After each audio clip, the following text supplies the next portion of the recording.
Hello and welcome to News Up Now. I am Gleitson Martins, and today we'll be talking about asylum in the United States. Who can file for asylum, who cannot?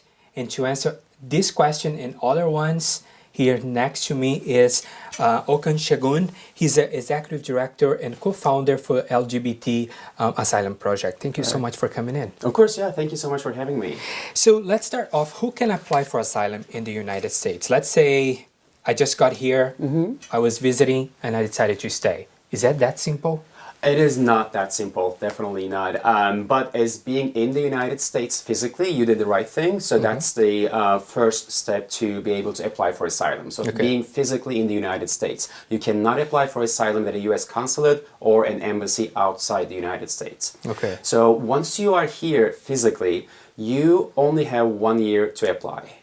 Within your last entry into the United States. This is a major problem, especially within the LGBT community, because a lot of times people don't know that they can apply for asylum just because for being gay, lesbian, bisexual, or transgender.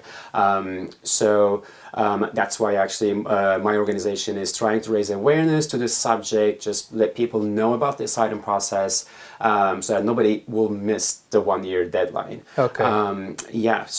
Those are the main requirements, but of course there are other requirements as well, such as, the two most important ones are having past persecution based on membership in a particular social group, political opinion, race, religion, and nationality. So based on one of these groups, you should have either past persecution or well-founded fear of future persecution, which means that you're afraid of going back to your home country for being gay, lesbian, transgender, or bisexual.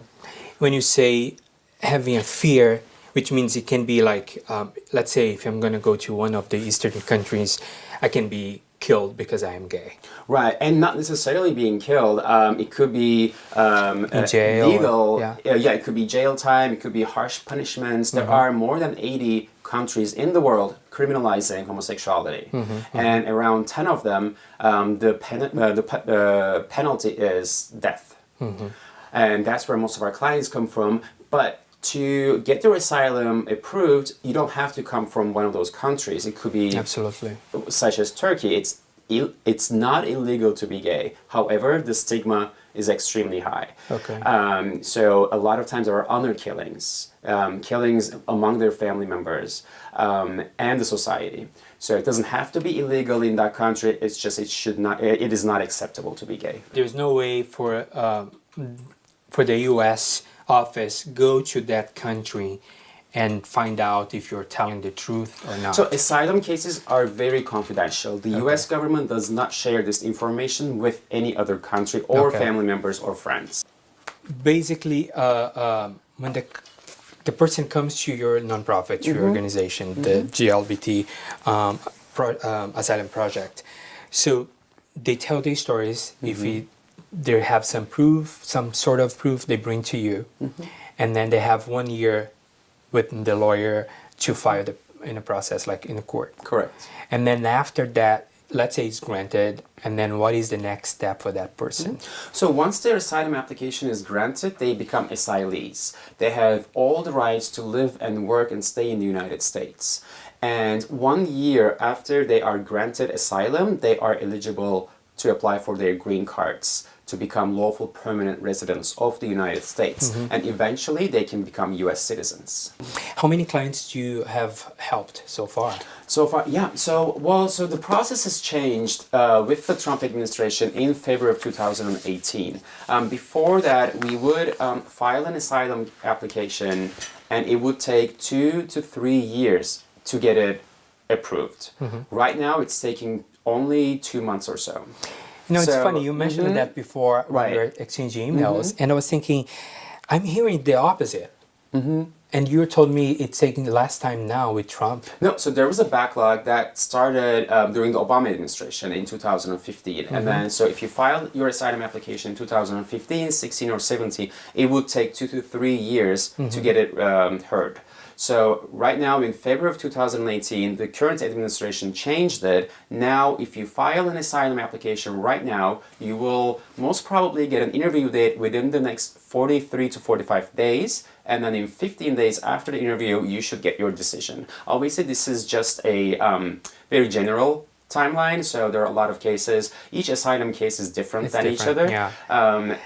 But yeah, that's the change that the Trump administration brought, and it's good for new applicants, but it's also really very unfair to the old people. ones. Yeah, exactly, to the old ones. So which because they're means- pending, and nobody knows when their cases will be heard. That's cool. Yes, they do have their work permits, but it's very unfair for those folks. And why is that? Is that because it was under a different administration?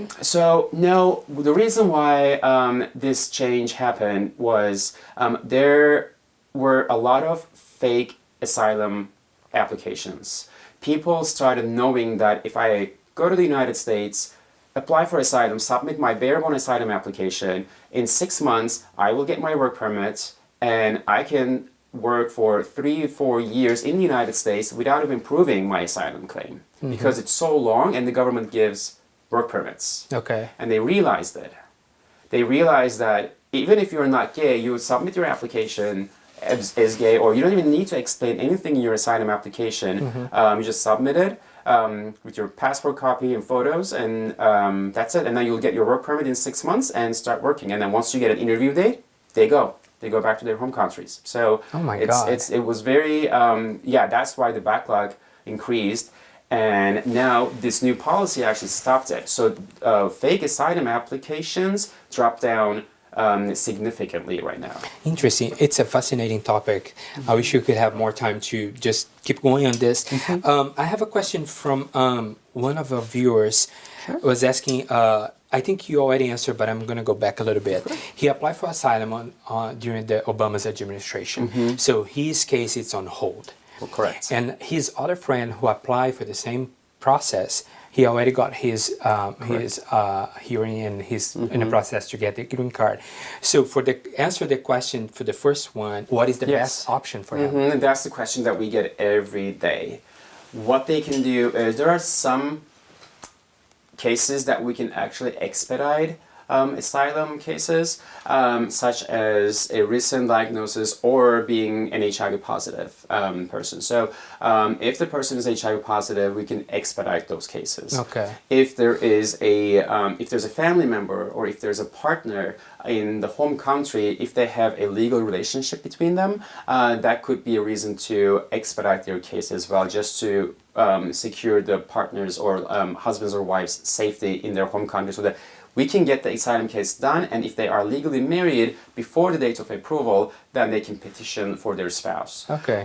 So there are multiple ways to expedite cases, but that person should definitely talk to an immigration lawyer to see what their options are. So if there's someone watching us right now and wants to contact your nonprofit, what is the best way to do so? Yeah, thank you for asking this. Well, we are, so our website is lgbtasylumproject.org, and our email address is info@lgbtasylumproject.org. Okay. And we are on Facebook.